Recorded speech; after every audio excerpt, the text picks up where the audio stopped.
समाधान।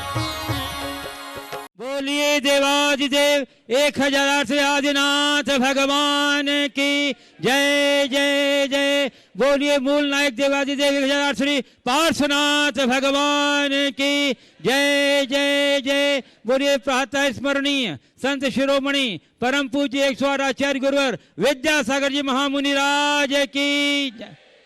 परम पूज्य 108 गुणायतन प्रणेता संघ का समाधान प्रवर्तक भावना योग प्रवर्तक प्रखर वक्ता परम श्री प्रमाण सागर जी मुनि महाराज की, परम श्री प्रसाद सागर जी मुनि महाराज की, परम रह सागर जी मुनि महाराज की, मुनि श्री शैल सागर जी महाराज की, मुनिवर श्री पुराण सागर जी महाराज की, मुनिवर श्री निकलंक सागर जी महाराज की, पूज्य सुल्लक जी महाराज की, उपस्थित धर्म श्रद्धालु सज्जनों, माताओं एवं बहनों,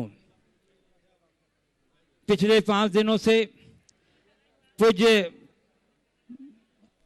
गुरुदेव एवं मुनि संघ का प्रवास शीतल धाम विदिशा में चल रहा था। आज 6वां दिवस पूज्य मुनि संघ शीतल धाम से विहार करते हुए आज प्रातः काल के मंगल वेला में स्थानीय अरहंत विहार कॉलोनी में खूब उमंग उत्साह और उमंग के वातावरण में यहाँ प्रवेश हुआ। स्थानीय लोगों ने बहुत ही श्रद्धा और भक्ति के साथ मुनि संघ की अगवानी की और आज इसी अरहंत विहार के पावन प्रांगण में आज का संघ का समाधान कार्यक्रम आयोजित है। आज के संघ का समाधान के कार्यक्रम में यहाँ उपस्थित सभी श्रद्धालुओं का तथा सभी दर्शकों और श्रोताओं का जो यहाँ आयोजित संघ का समाधान कार्यक्रम का सीधा प्रसारण घर बैठे पारस चैनल, जिनवाणी चैनल एवं प्रमाणिक ऐप के माध्यम से देख सुन रहे आनंद ले रहे हैं, उन सबों का मैं समस्त विदिशा की समस्त जैन समाज और अरहंत विहार कॉलोनी की जैन समाज की ओर से हार्दिक हार्दिक अभिनंदन करता हूँ। मैं आपको लिए चलूँ संघ का समाधान की ओर। इसके पूर्व जो जो गुरुदेव का विहार आगे आगे बढ़ रहा है, निकटस्थ समाज के लोग बड़े आतुर हैं पूज्य मुनिदेव के चरणों में अपनी भावना व्यक्त करने के लिए। आज मैं आमंत्रित कर रहा हूं सागर से पधारे जो श्रद्धालु हैं वे गुरुवर के चरणों में अपने स्थान पर खड़े होकर के श्रीफल भेंट करके आशीर्वाद ग्रहण कर लें और उनके तरफ से श्री विनोद जी, श्री आनंद जी स्टील अपना निवेदन प्रस्तुत करेंगे। मुनि श्री 108 आचार्य विद्यासागर महामुनि राज की जय। मुनि श्री प्रमाण सागर महाराज की जय। मुनि संघ की जय। महाराज श्री सागर सकल सागर जैन समाज आज के सामने पलक पावड़े बिछाए निवेदन करती है कि सागर में ग्रीष्मकालीन और वर्षाकालीन दोनों चौमासे हमें प्राप्त हों। ऐसी मंगल सब लोग। चलो हाँ चलो शुरू करो। आशीर्वाद। सकल जैन समाज, सकल दिगंबर जैन समाज समिति के अध्यक्ष ने उसके पूर्व में शीतल धाम न्यास बिहार न्यास ट्रस्ट के अध्यक्ष श्री बसंत जी को आमंत्रित कर रहा हूं जो अपनी भावना यहाँ प्रस्तुत करेंगे और उसके उपरांत तैयार रहेगा सकल दिगंबर समाज समिति के अध्यक्ष डॉक्टर राजीव चौधरी जो आभार व्यक्त करेंगे। बोलो आचार्य गुरुवर श्री विद्यासागर जी महामुनि राज की जय जय जय। मुनिवर श्री प्रमाण सागर जी महाराज की जय जय जय। मुनिवर श्री प्रसाद सागर जी महाराज सत्संग की जय जय जय। भगवान आपका भरपूर आशीर्वाद विदिशा की जनता को मिला, इसके लिए हम सभी लोग बहुत बहुत आभारी हैं।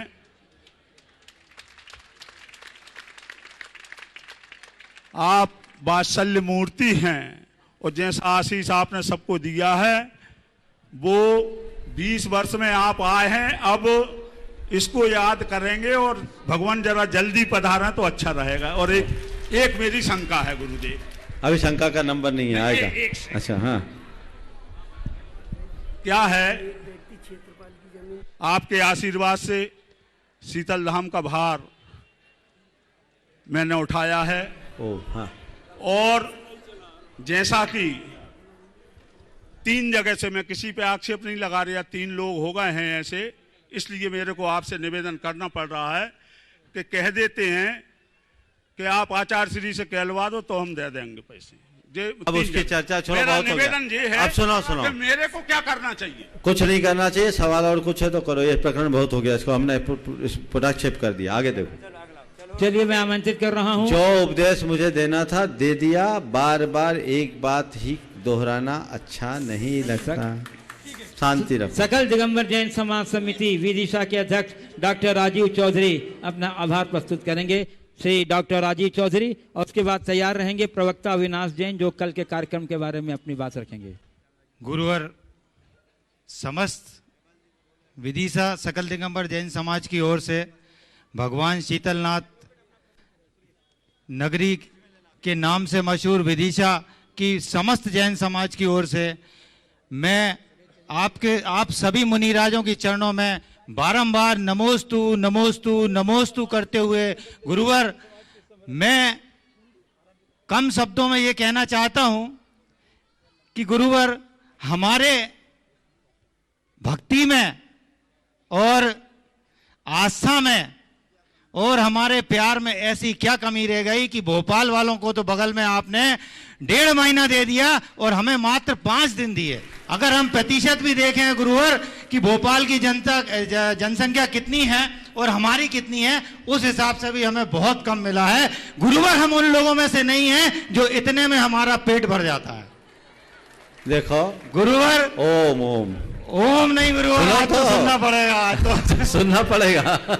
सुना लो, बोलो, और बोल देता हूँ, बोलो। आप, हालांकि इस बात से मैं बिल्कुल अभिभूत हूं कि जो आपका 5 दिन का समय मुझे मिला, हम लोगों को मिला है, निश्चित ही वो 5 दिन का समय कहना चाहिए इतना बड़ा है कि 1.5 महीने से ज्यादा भी हो सकता है। आपका जो वात्सल्य, प्रेम और सारी चीजें विदिशा वासियों को मिली हैं, इससे मैं बिल्कुल अभिभूत हूं। निश्चित ही ये कहीं से कम नहीं है, लेकिन समय के हिसाब से बहुत कम रह गया। गुरुवर, आप हमें बताएं कि आगे हम क्या करें कि अगली बार 1.5 महीने की जगह चतुर्मास आपका हमें प्राप्त हो। बहुत सुंदर।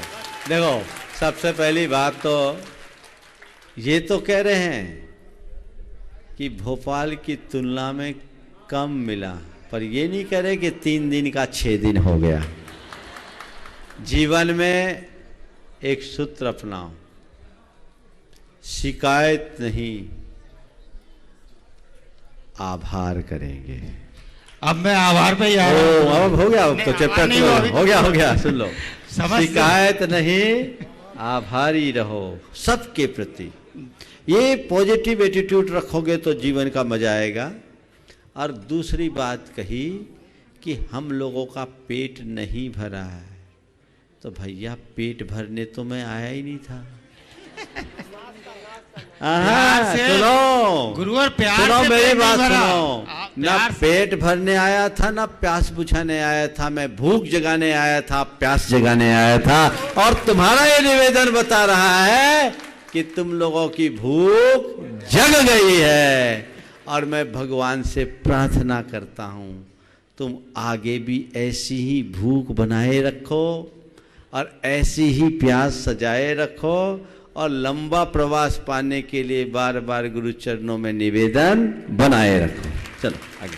आमंत्रित कर रहा हूं जैन समाज विदिशा के प्रवक्ता अविनाश जैन, जो कल के कार्यक्रम संक्षेप के बारे में अपनी प्रस्तुति करेंगे, और उसके बाद तैयार रहेंगे श्री हरीश चंद्र जी जैन, फोटोग्राफर। मेरे आराध्य, मेरे जीवन के निर्माता परम पूज्य गुरुदेव के चरणों में नमोस्तु, और पूरे मंचासीन सभी गुरु के चरणों में नमोस्तु। हे गुरुदेव, 1 मिनट मुझे एक लाइन कह लेते तो सब सूचना दो जल्दी से, जिसके लिए खड़े हो एक लाइन में ही कहूंगा सब। हे गुरुदेव, आपने मुझे लिखना तो सिखाया, परंतु मैं अपने आप को लग नहीं पाया। ये मेरा प्रश्न और सूचना दे रहा हूं साथ में। हाँ, दे दे दे, कांप मत। हाँ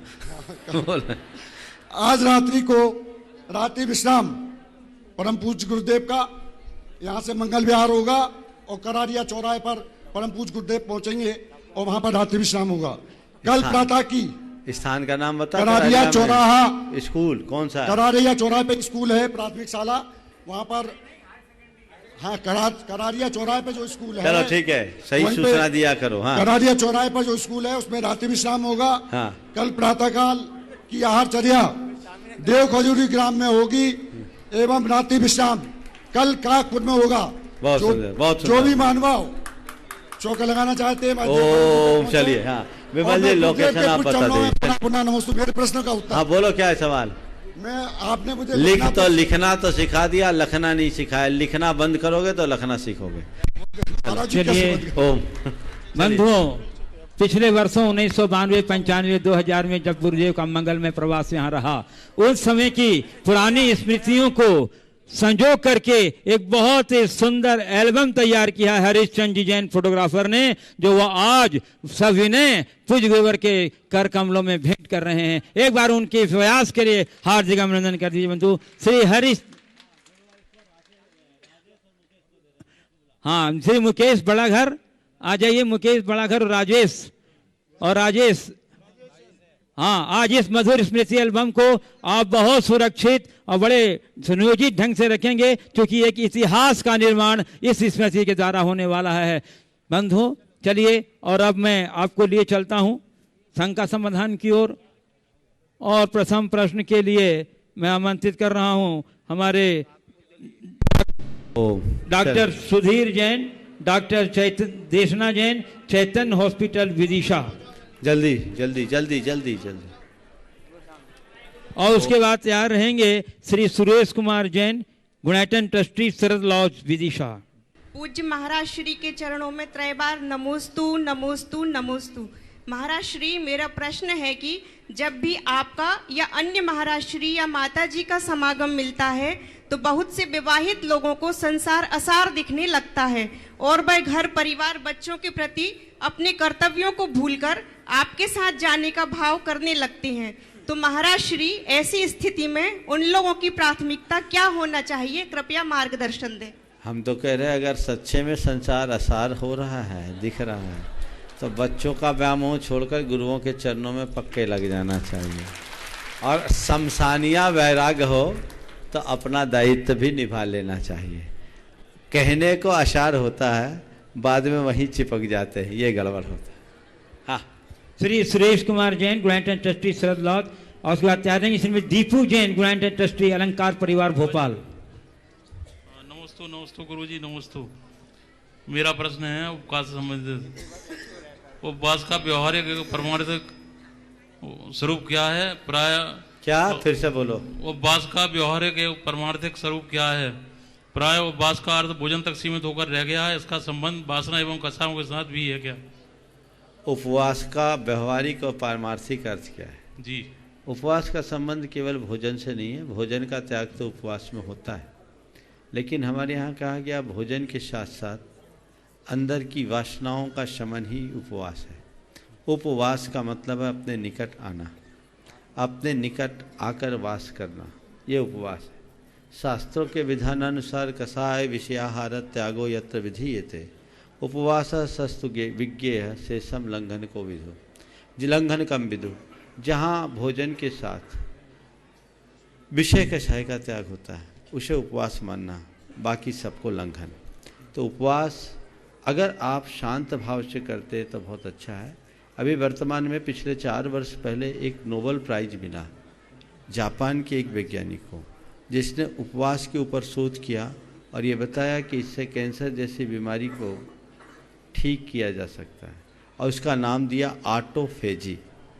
ऑटोफेजी जो एक कहते हैं कि 15 दिन में एक बार उपवास करना चाहिए कम से कम, अपने पूरे शरीर को विश्राम देने के लिए 15 दिन में एक बार। तो ऑटोफेजी अर्थात उपवास करें, पेट को रेस्ट दें, उससे जो हमारे शरीर के विषाणु हैं उन सब का शमन होता है। तो उपवास स्वास्थ्य के लिए भी बहुत बड़ा आधार है। हमें इस दृष्टि से उपवास करके तनाव मुक्त जीवन जीने का अभ्यास बनाना चाहिए। श्रीमती दीपू जैन, गुणायतन ट्रस्टी, अलंकार परिवार, भोपाल। और उसके बाद तैयार रहेंगे श्री संतोष कुमार जैन, प्रदेश मीडिया प्रभारी। गुरुओं के चरणों में त्रैवार नमोस्तु। महाराज श्री, मेरी शंका यह है कि कभी कभी क्रोध या लोभ के कारण हमारा स्वयं पर से आत्मनियंत्रण हट जाता है, जिसके कारण उस समय तात्कालिक स्वयं पर नियंत्रण ना होने के कारण बाद में हमें पश्चाताप होता है। तो हम ऐसा क्या करें कि जिससे हमें पश्चाताप की नौबत ही ना आए? देखिए, ऐसा है, जिस समय आवेग होता है उस समय विवेक नहीं रहता। चालू नल में अगर टोटी निकल गई हो तो उसको फिट करना मुश्किल होता है। जब पानी का प्रवाह बंद हो जाए तब आप टोटी आराम से लगा सकते हैं। इसी तरह जिस समय मन में आवेग उमड़ रहा हो उस घड़ी अपने आप को नियंत्रित करना बहुत कठिन होता है। लेकिन आवेग के शांत होने के बाद मन में पश्चाताप हो और अंदर से जागरूकता हो तो हम उसे बहुत सहजता से शांत कर सकते हैं। मैं भावना योग की सलाह दूंगा, नियमित भावना योग करिए, देखिए आपके अंदर कितनी शांति आती है। बस मुझे शांत रहना है, मुझे सहन करना है, मुझे संतोष रखना है, ये कमांड अपने मन को दें, सारे आवेग शांत हो।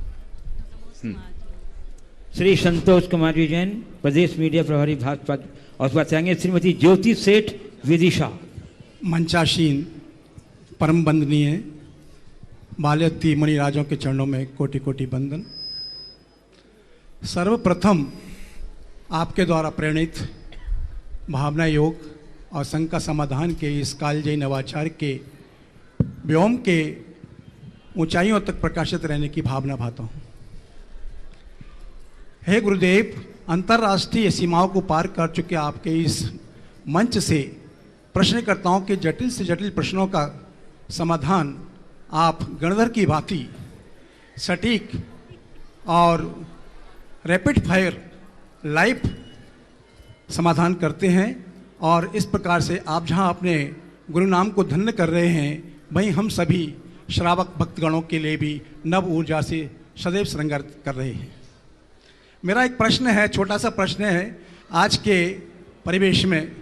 हे गुरुदेव, आज के इस वातावरण में हम देख रहे हैं कि हमारे आसपास से लेकर के दूर दूर तक चारों ओर पाप संगठित है और पुण्य बिखरा हुआ है। तब इस परिप्रेक्ष्य में समाज, राजनीति, धर्म, न्याय और हमारे देश के संबंध में इस वेदना के प्रवाह का उपचार क्या और कैसे संभव हो, मार्गदर्शित करने की असीम कृपा करें। पाप संगठित है और पुण्य बिखरा हुआ। ऐसी स्थिति में धर्म, समाज, संस्कृति, न्याय और देश को कैसे सुरक्षित किया जाए। देखिए, ये एक प्रकृति का नियम है। नकारात्मकता तेजी से फैलती है और संगठित भी दिखाई पड़ती है। सकारात्मकता दुर्लभ होती है पर वह प्रभावी भी होती है। अंधेरा दसों दिशा से छाता है, उजाला केवल पूरब से होता है। बात को थोड़ा समझिए। अंधेरा दसों दिशाओं से, उजाला पूरब से, लेकिन हमारा रोज का अनुभव है दसों दिशाओं में छाया हुआ अंधेरा पूरब की एक नन्ही से किरण से पल में दूर हो जाता है। हमें उस पूरब की नन्ही किरण की प्रतीक्षा करनी चाहिए और उसकी उपासना करनी चाहिए। और जब चारों ओर सघन अंधकार हो तो मन में एक धैर्य का भाव रखना चाहिए कि सूरज उगेगा, अंधेरा छटेगा, सूरज उगेगा, अंधेरा छटेगा। हमेशा युग की हम पूरी की पूरी युग के इतिहास को पलट करके देखें तो जब जब सघन अंधेरा छाया है, कोई ज्योति पुरुष इस धरती पर आकर उस अंधेरे को एक पल में मिटाया है। आज अभी उतना अंधेरा नहीं है और प्रकाश की किरणें हैं। हम प्रकाश का स्वागत करें, प्रकाश का सत्कार करें। आपके संदर्भ में 4 पंक्तियां कहने का मन हो रहा है, सुना दूं? बहुत बहुत। कोई कंस सताता जग को, कोई कृष्ण बचाते हैं। कोई कंस सताता जग को, कोई कृष्ण बचाते हैं। जब जब रावण शोर मचाता राम दौड़ कर आते हैं। कोई कंस बचाता जग को कोई कृष्ण, कोई कंस सताता जग को कोई कृष्ण बचाते हैं। जब जब रावण शोर मचाता राम दौड़ कर आते हैं। तब तब लव कुश पैदा होते जब जब सीता रोती है। तब तब लव कुश पैदा होते जब जब सीता रोती है। घोर अधर्मों के पलने पर गीता पैदा होती है। घोर अधर्म, ये रघुवीर शरण मित्र की वीरायन की पंक्तियां हैं और बड़ी प्रेरक और प्रासंगिक है। आज के संदर्भ में मैंने आप सबसे कहा। चलिए श्रीमती ज्योति शेठ विजय, उसके बाद तैयार रहेंगे वरिष्ठ समाज सेवी श्री सुरेश चंद जी जैन एडवोकेट। मंच में विराजमान सभी महाराज जियों को नमोस्तु।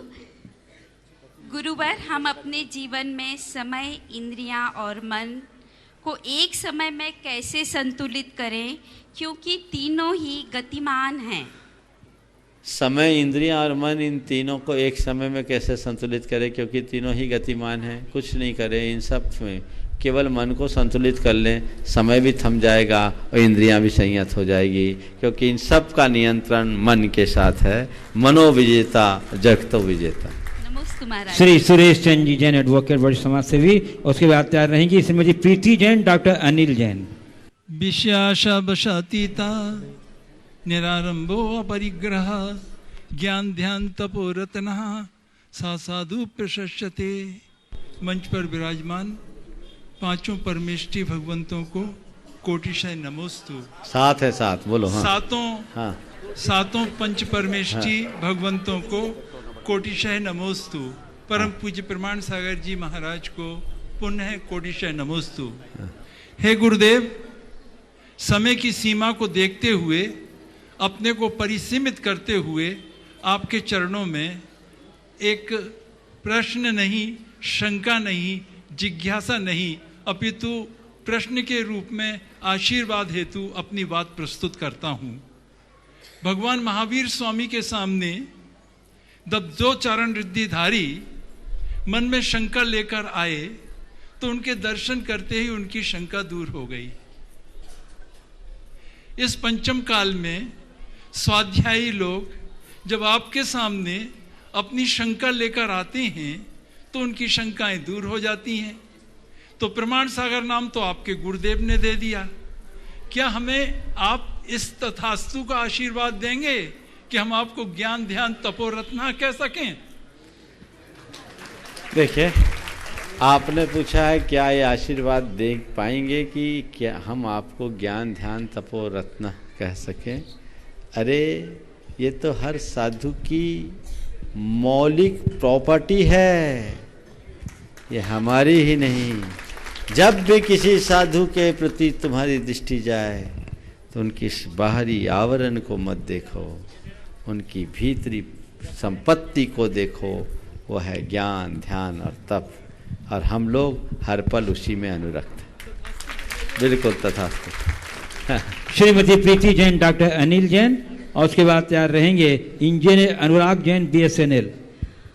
हमारी युवावस्था में हमारे अंदर स्वाध्याय और संयम की भूख प्यास जगाने वाले साधु परमेष्ठी भगवान सत्संग को बारंबार नमोस्तु नमोस्तु नमोस्तु। महाराज जी, पाठशाला में 1 से 8 तक भाग हैं उम्र के अनुसार, और वो भाग निसंदेह बहुत ही अच्छे हैं, जिसमें सभी बड़े बड़े ग्रंथों से के पाठ हैं, रत्नकांड, श्रावकाचार, द्रव्य संग्रह आदि। तो उसमें हम 16 वर्ष से अधिक के बालकों को प्रवेश नहीं देते हैं। तो जब बालक नहीं आते हैं तो बालिकाएं भी उस वय में, किशोर वय में पढ़ाई के कारण वो भी नहीं आ पाती हैं। तो हमारा ये है कि युवा किशोर वय के बालक बालिकाओं को कैसे व्यवस्थित उनका स्वाध्याय कराया जाए, उनको कैसे अलग जगाई जाए स्वाध्याय की, क्योंकि हमारे पास जिन बच्चों की स्वाध्याय में रुचि है उनके पास और भी बहुत सारे विकल्प हैं। क्या उन्हें पार्टी देकर और स्वाध्याय कराएं, बच्चे बच्चियों दोनों को साथ में, ऐसा कोई प्रयास हम कर सकते हैं, हमें मार्गदर्शन कीजिए। देखिए, पाठशाला के प्रति समाज में एक बहुत अच्छा रुझान प्रकट हुआ, जागरूकता हुई है और ये भविष्य की दृष्टि से बहुत ही अच्छा कदम है। जो लोग भी पाठशालाओं को संचालित और क्रियान्वित करने में योगदान दे रहे हैं वो बहुत अच्छा काम कर रहे हैं। आपने जो सवाल किया कि किशोर वय के बच्चे और बच्चियों को क्या संयुक्त रूप से पढ़ाया जाए, मेरी राय में सहशिक्षा नहीं होनी चाहिए। बालकों का अलग और बालिकाओं का अलग, अलग अलग व्यवस्थाएं होनी चाहिए। हो सकता है मेरी इस बात को लोग ऑर्थोडॉक्स की सोच बताते, लेकिन आज सहशिक्षा के अंजाम हम सबके सामने हैं। हमारी शास्त्रीय मर्यादा के विरुद्ध है। हम तो लौकिक शिक्षा में भी सहशिक्षा के पक्षधर नहीं हैं, इसे बदलना चाहिए। जहाँ तक साथ में पढ़ने की पाठशाला की अलग अलग व्यवस्थाएं बनानी चाहिए और पाठशालाओं के प्रति एक आकर्षण उत्पन्न करना चाहिए। उन्हें बड़े तार्किक तरीके से, मनोवैज्ञानिक ढंग से आज के हिसाब से पढ़ाना चाहिए। आज के बच्चों को, बच्चियों को यदि हम केवल शास्त्रीय भाषा में पढ़ाएंगे तो शायद उन्हें समझ में नहीं आएगा। शास्त्रों की बातों को जीवन विज्ञान बनाकर सिखाना चाहिए।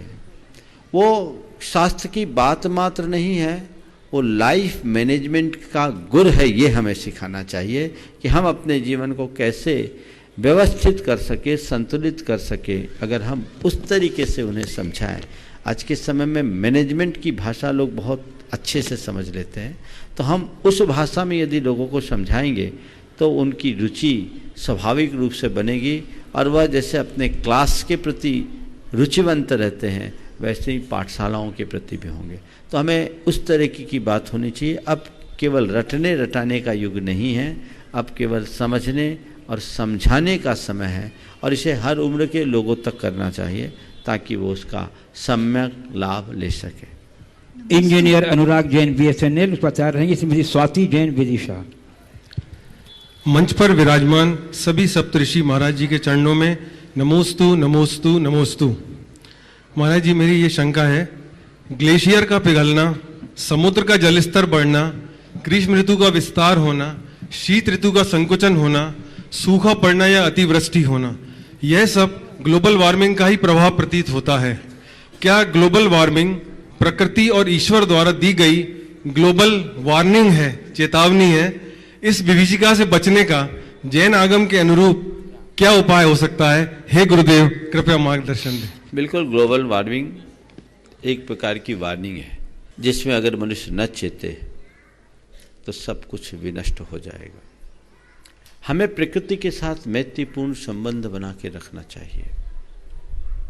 आज जिस तरह का व्यवहार बना हुआ है वो कतई उचित नहीं है।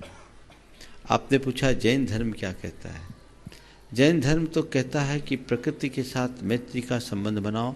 मैत्री भूये सुकप्पे, हर प्राणी के साथ मैत्री का संबंध रखो। और जैन दर्शन है जो मिट्टी, पानी, हवा, अग्नि और वायु में भी, वनस्पतियों में भी प्राणत्व और जीवत्व की अवधारणा रखता है और उन सबसे मैत्रीपूर्ण संबंध स्थापित करने की बात करता है।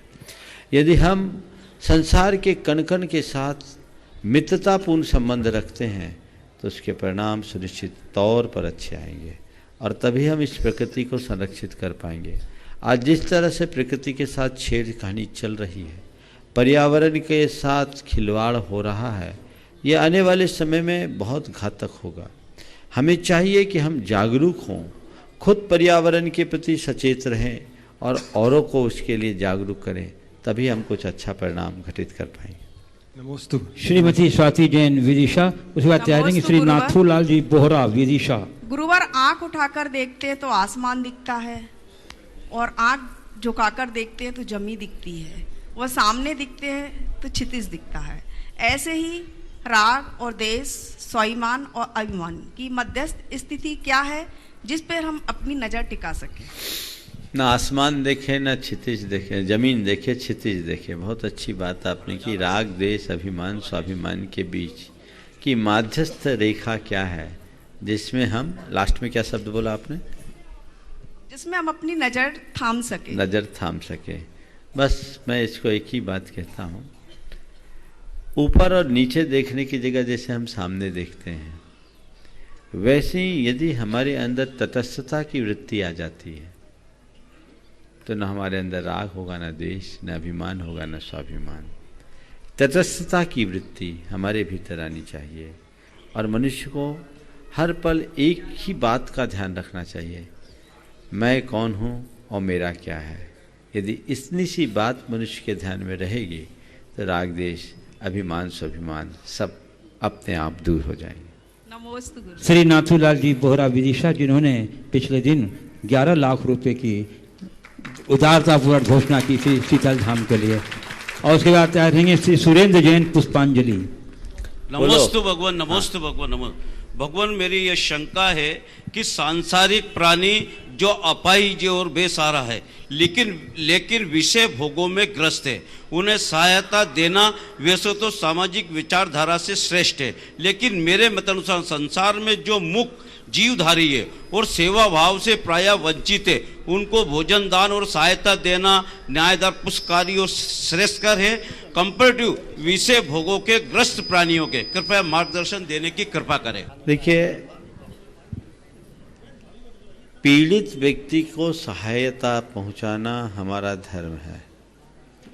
पीड़ित व्यक्ति जो भी हो उसे हम सहायता दें। आपने पूछा एक मूक बेसहारा प्राणी है, उसे हम प्रमुखता दें, या अपाहिज है, शरीर से तो कमज़ोर है लेकिन फिर भी विषय भोगों में मगन है, उसे दें। अगर दोनों में प्राथमिकता की बात अगर मुझसे पूछो तो मैं उससे कहूँगा पहले उसे दो जिसे हमें सर्वाधिक सहायता की जरूरत है। जो मूख लाचार बेवश है, जिसका कोई नहीं, जहाँ तक रहा विषय भोगों में मगन रहने वाला, थोड़ा आपने शब्द को संभाल कर बोला, हो सकता आप ये कहना चाह रहे हो व्यसन बुराइयों में फंसे रहने वाले व्यक्ति को अपाहिज हैं, हम उसे सहायता दें या न दें। मेरी राय में पीड़ित कोई भी हो, हमें अपनी सेवा का धर्म निभाना चाहिए, हृदय से उसका सत्कार करना चाहिए। हो सकता है आपकी आत्मीयतापूर्ण सेवा से उसका हृदय बदल जाए और वो व्यसन बुराइयों से मुक्त हो जाए, तो उसकी आत्मा का भी उद्धार हो जाए। उन्हें यह करके उपेक्षित और तिरस्कृत करना या इसका निषेध करना मैं संकीर्ण सोच की अभिव्यक्ति के रूप में देखता हूँ कि ऐसे को हम क्यों सहाय करें जो व्यसनों में मगन है। ठीक है, वो उसका पाप है, पाप के परिणाम स्वरूप वो व्यसन में मग्न है, लेकिन ऐसे लोग करुणा के पात्र हैं, उपेक्षा के नहीं। वे कर्म के मारे हैं। हम उन्हें थोड़ा सहारा देकर अगर बदल सके तो ये हमारे लिए बहुत बड़ी उपलब्धि हो सकती है। नमोस्तु भगवान, नमोस्तु श्री भगवान, सुरेंद्र जैन नमोस्तु। पुष्पांजलि। बता दूं, ये जिनवाणी की सेवा के लिए बड़े तत्पर रहते हैं। हर मंदिरों में, हर क्षेत्र में जहां भी जाते हैं जिनवाणी पर कफर चढ़ाना आदि कार्य करते रहते हैं। और इसके बाद तैयार रहेंगे श्री विमल कोठिया, एडवोकेट, अशोकनगर। नमोस्तु भगवान, नमोस्तु। महाराज जी, मेरा क्वेश्चन है, आजकल एक परंपरा हो गई है, थोड़ा सा दान देकर कोई संस्था का गठन कर लेते हैं, जैसे मंदिर बनवाने हैं और कोई भी चीज़, वह फिर स्वयं ट्रस्टी बन जाते हैं और कुछ अपने लोगों को, अपने रिश्तेदारों को मिलाकर ट्रस्ट बना लेते हैं। समय समय पर कार्यक्रम करके समाज से पैसा इकट्ठा करते हैं और फिर समाज का उसमें कोई वो नहीं, वो सब अपना ट्रस्ट के नाम से। इसमें क्या देखो, सबसे पहली बात, किसी ने मंदिर बनाया है तो पाप किया या पुण्य? हाँ, तो पहले तो जो लोग ऐसा कार्य करते हैं उनका तहे दिल से स्वागत होना चाहिए, उनकी आलोचना नहीं होना चाहिए। लेकिन ऐसे लोगों से मेरा एक निवेदन है, मंदिर को अपनी जागीर नहीं बनाना चाहिए। मंदिर तो प्रभु का दरबार है, मेरे हाथ में उसका प्रबंध है, पर मैं भगवान का चरण सेवक हूँ, मालिक नहीं हूँ, ये सोच करके चलना चाहिए। हाँ, जब भी कोई मंदिर आदि या किसी भी संस्था का निर्माण होता है तो उसके पीछे संस्थापकों की कुछ मूल भावना होती है, जिसकी रक्षा का दायित्व उन सब के कंधों पर होता है जो उसके न्यासी या उसके सदस्य हैं। उन्हें आखिरी सांस तक उसे निभाने का प्रयास करना चाहिए। और कुछ लोग ऐसे भी होते हैं जो इस व्यवस्था को उलट पलट करना चाहते हैं, और जिसे दूसरे शब्दों में कहें घुसपैठ करना चाहते हैं। तो घुसपैठ अच्छी बात नहीं है, दोनों तरफ ध्यान रखें, समझ गए। तो जो घुसपैठियां हैं उनसे बचने के लिए उनको पूरा प्रबंध रखना चाहिए। अगर घुसपैठ रोकने के लिए किसी मंदिर ट्रस्ट से जुड़े लोग किसी को रोकते हैं तो मेरी दृष्टि में कुछ भी गलत नहीं है, लेकिन उसके पास मंदिर को संभालते हुए समाज के बीच ऐंठते हैं तो भी ठीक नहीं है। तो घुसपैठ भी नहीं करना, ऐंठना भी नहीं, अच्छे लोगों को जोड़ना चाहिए, प्रेरित और प्रोत्साहित करना चाहिए। और भले आपके हाथ में ट्रस्ट के प्रबंध का दायित्व है, लेकिन कोई दूसरा व्यक्ति जो आपकी संस्था के हित में काम करने वाला है, विचारों के अनुकूल है, तो उसे अपने साथ लेकर प्रोत्साहित करना चाहिए और उससे ऐसा नम्र व्यवहार करना चाहिए कि उसे लगे कि मैं भी इस मंदिर का एक महत्वपूर्ण अंग हूँ, और वो अपने आप को कृतार्थ महसूस करे। ये होना चाहिए। एक सुझाव और, कई लोगों की स्थिति कब्र में पांव लटकने जैसी हो जाती है तो भी वो ट्रस्टी बने रहते हैं। कब्र में पांव लटक गए तो भी ट्रस्टी, अरे तुम कर क्या रहे हो, तुम्हारा योगदान क्या, तुम्हारा कंट्रीब्यूशन क्या। जिनका शरीर असक्त हो जाए उन्हें चाहिए खुद आगे होकर अपनी उदारता से त्याग पत्र दे दे कि इतने दिनों तक मैंने संभाला, अब किसी योग्य व्यक्ति को संभाल दो। तुम अपनी सिफारिश भी कर सकते हो, लेकिन अपने बेटे की ही करो, ये जरूरी नहीं है। बपौती नहीं होनी चाहिए कि पीड़ा नहीं, ऐसा उत्तराधिकार का नियम नहीं रहता ट्रस्ट एक्ट के अंतर्गत, वो ट्रस्ट के विधानों पर निर्भर करता है। पीढ़ी दर पीढ़ी एक और सलाह आपको देता हूँ, देखो कभी भी कोई धार्मिक संस्थान बनाओ, अपने द्रव्य के उपयोग का इससे अच्छा अवसर नहीं है, लेकिन कभी भी उसका प्रबंध अपनी भावी पीढ़ी पर मत छोड़ना। पीढ़ियां चढ़ती उतरती है, समाज हमेशा हरी भरी रहती है। जिस तरह से आज समाज में बदलाव घटित हो रहा है, कौन जानता है तुम्हारी तीसरी चौथी पीढ़ी जैनी होगी कि नहीं। मैंने देखा बहुत सारी संस्थाओं में बाप दादाओं ने समाज को संपत्ति दी और आज उनके नाती पोतों ने उसे बेच खाया। 400 करोड़ की संपत्ति बेच के खाए हैं, वो मैंने आंखों से देखा है। अगर अपनी भावी पीढ़ी का उद्धार करना चाहते हो, उनको नरक से बचाना चाहते हो, तो किसी भी ट्रस्ट को अपना पारिवारिक ट्रस्ट मत बनाना, नहीं तो वो मोही बनेंगे, उसकी संपत्ति का उपभोग करेंगे, आखुर्द-बुर्द करेंगे और पाप के भागी बनकर अपनी आत्मा का पतन कर डालेंगे। इसलिए उनसे बच करके चलना चाहिए। तीन बातों को सबको ध्यान में रखकर। महाराज जी, ओम हो गया। मैं आशीर्वाद चाहता हूँ जिनवाणी के जीवन। हाँ, ये बहुत अच्छा काम कर रहे हैं। 5 दिन बाद आज नंबर लग पाया इनका, आशीर्वाद है। श्री विमल कोठिया एडवोकेट अशोकनगर, उसके बाद तैयार रहेंगे श्री मुकेश बड़ाघर मंत्री शीतल बिहार न्यास ट्रस्ट। परम पूज्य गुरुवर, मंच पर विराजमान समस्त मुनि संघ, अशोक नगर के नगर वासियों की ओर से मेरे साड़ू भाई श्री विजय कुमार जी जैन चौधरी विदिशा निवासी भट्टे गाँव वाले, उनके समस्त परिवारजन की ओर से, मेरे समस्त परिवार की ओर से सवाल कर लीजिए जल्दी से। नमस्ते नमस्ते नमस्ते महाराज।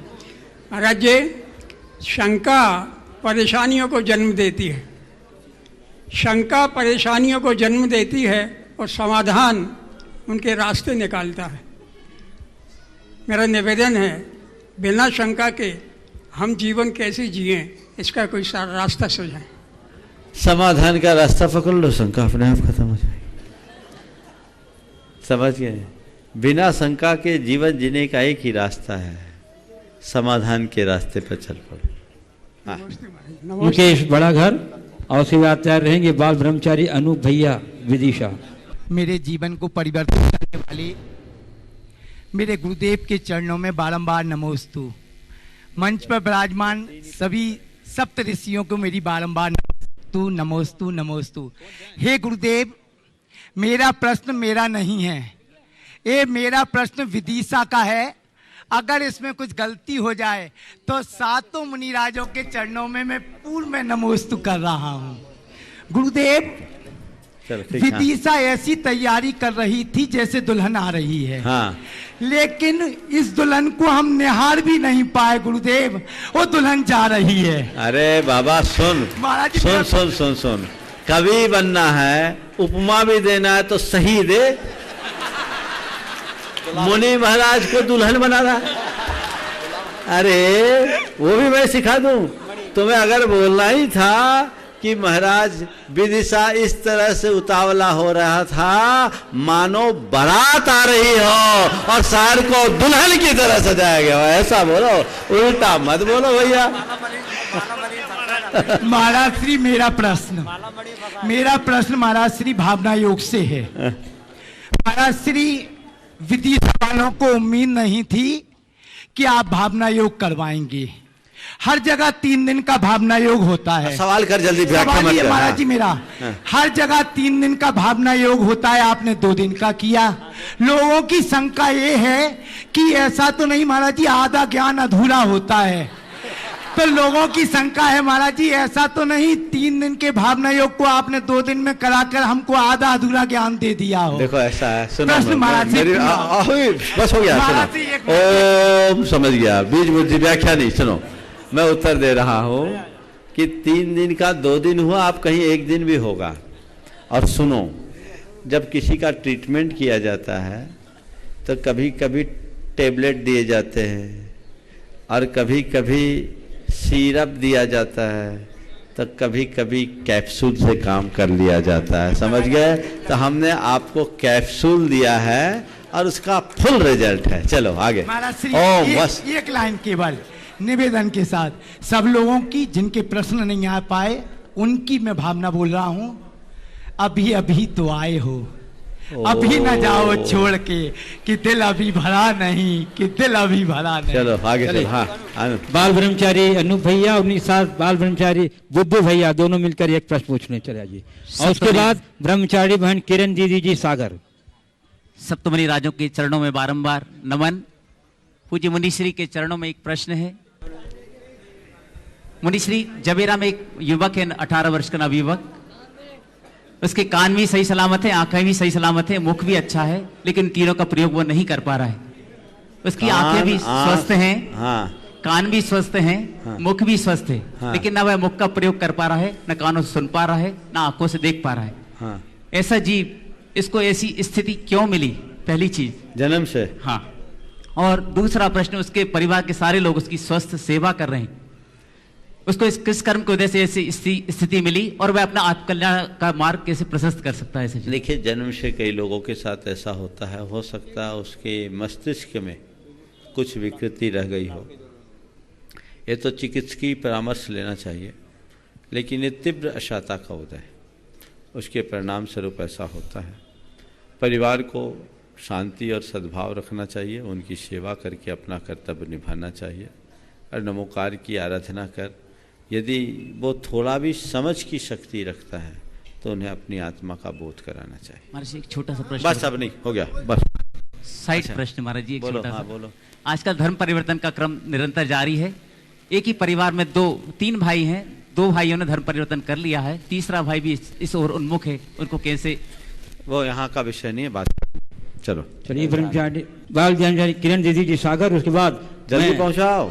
विनय प्रार्थना करूंगा पूज्य मुनि श्री उत्तम सागर जी महाराज से कि अपनी जिज्ञासा से हम लोग को लाभान्वित करें। मंचासीन आप सहित सप्त ऋषियों को कोटिशय नमन। मालवा और मध्य भारत की इस मालवा और बुंदेलखंड की माटी पर आपके आने से जो खुशी की लहर है, गुरुवर आपके कदम सागर की ओर बढ़ रहे हैं, तो आप हमें ये उपाय बताइए कि सागर में प्रवेश के पूर्व हम सब, हमारे सब भाई लोग आए हैं सागर से, पूरी समाज, पूरा श्रेष्ठी वर्ग उपस्थित है, किस तरह से हम आपका पलक पावड़े बिछा करके स्वागत करें।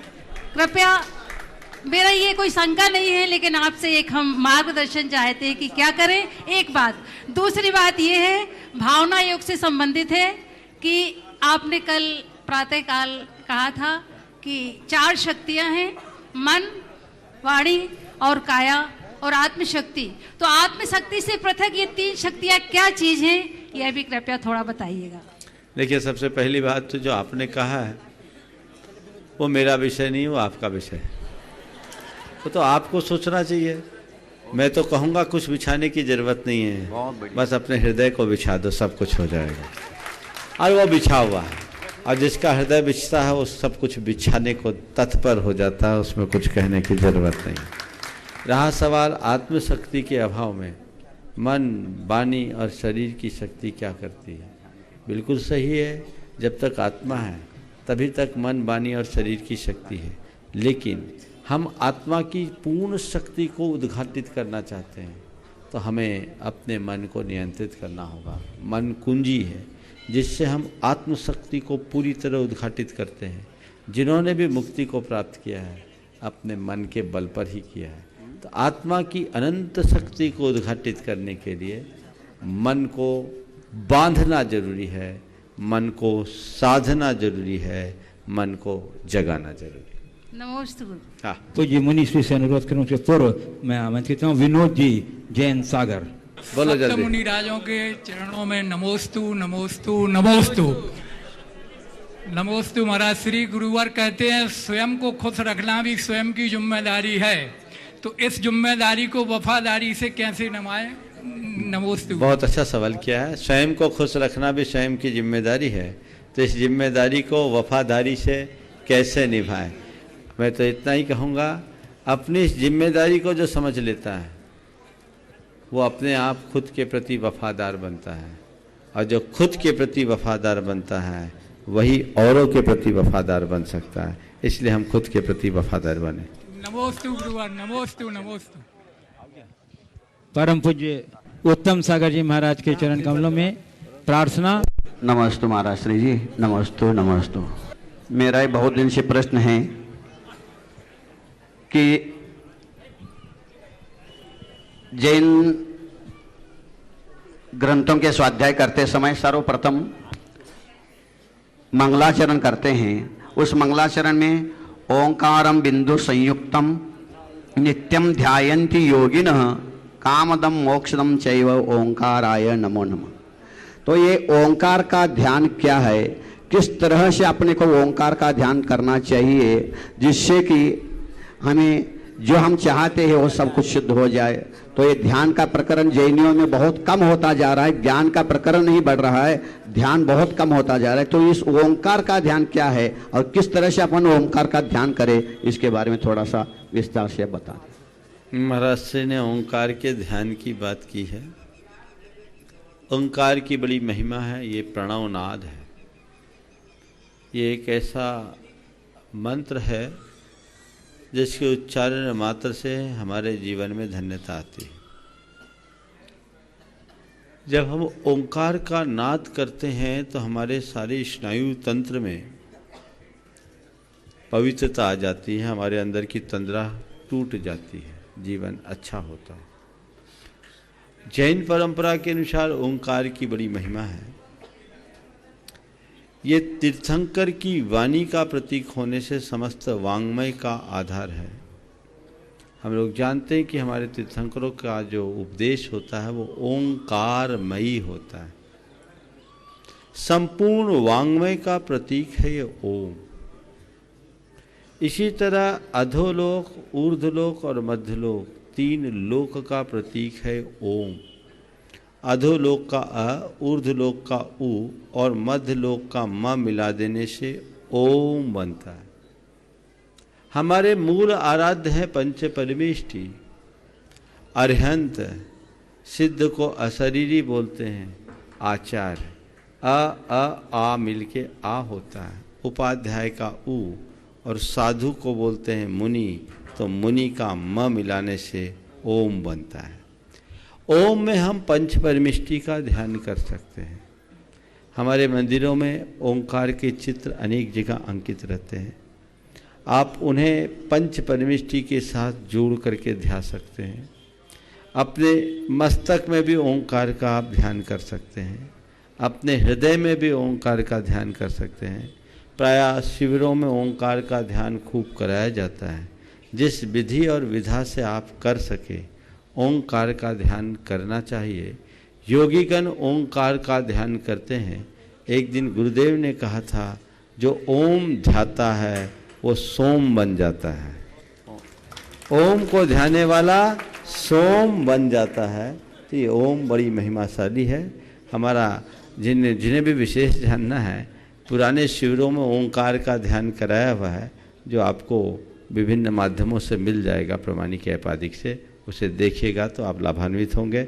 महाराज जी ने सवाल ऐसा किया कि पूरा सत्र उसमें पूरा हो जाता, लेकिन अभी उतना अवकाश नहीं है, इसलिए मैं जान रहा हूँ। और अभी महाराज जी लोग आप लोगों के बीच में हैं। महाराजों से ओंकार का ध्यान पूरा सीख के ही छोड़ना। हाँ। मैं तो अभी प्रश्न किया, एक प्रार्थना करना चाहता हूँ। अच्छा, निवेदन महाराज से करना चाहता हूँ कि हाँ। महाराज श्री जी, मैं तो एक बार प्रवचन में यहाँ कहा था कि मैं जो जब भी बोलता हूँ तो मैं एक ट्रांजिस्टर रेडियो होके बोलता हूँ, और मेरे 3 स्टेशन हैं। एक आचार्य गुरु विद्यासागर जी, एक सुधा सागर जी, एक प्रमाण सागर जी।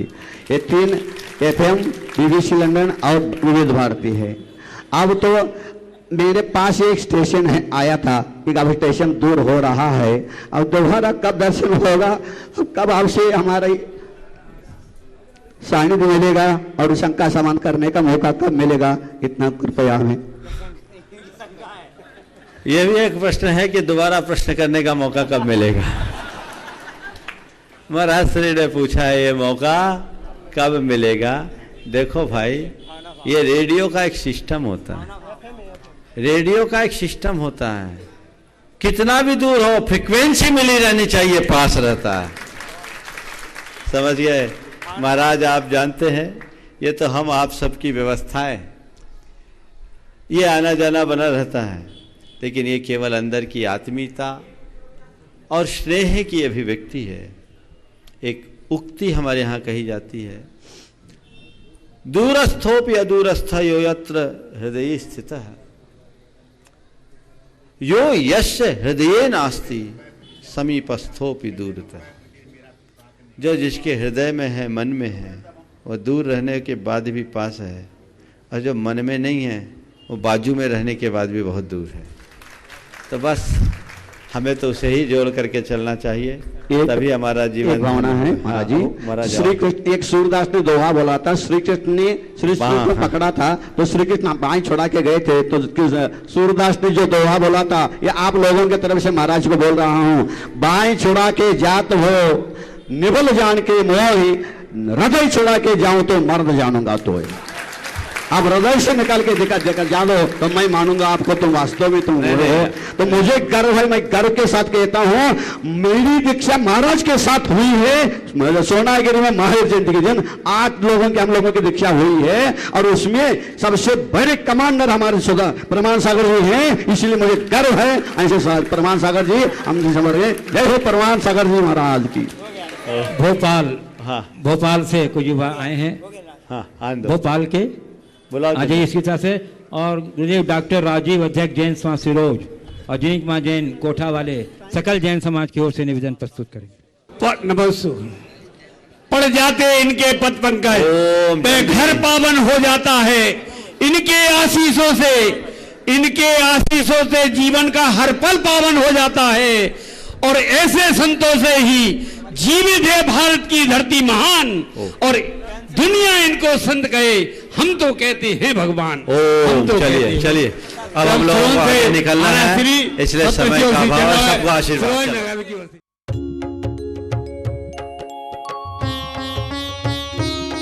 शंका समाधान।